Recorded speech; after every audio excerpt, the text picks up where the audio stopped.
अस्सलामु अलैकुम everyone, welcome to my YouTube channel. अहादीस मुबारका की रोशनी में मरने के बाद वो कौन से 7 आमाल हैं जिनका अजर कब्र में जारी रहता है, जानिए इस वीडियो में।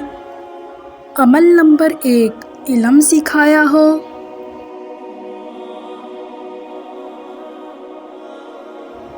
अमल नंबर 2, पानी की नहर खोदी हो।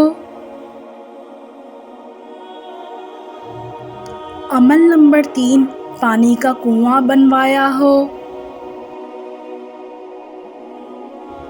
अमल नंबर 4, दरख्त लगाया हो।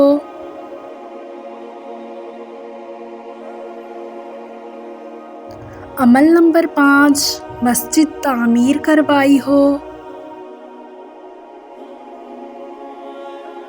अमल नंबर 6, कुरान पाक का फेज़ पीछे छोड़ गया हो। अमल नंबर 7, एक औलाद जो उसके लिए दुआए मग़फ़िरत करे। उम्मीद करती हूँ मेरी वीडियो आपको ज़रूर पसंद आएगी। खुश रहें, अपने इर्द गिर्द खुशियाँ बाँटें। हमारे चैनल को ज़रूर सब्सक्राइब कीजिए ताकि हम मज़ीद ऐसी अच्छी वीडियोज़ बना सकें। बेल आइकन का बटन प्रेस कीजिए। Thank you so much everyone.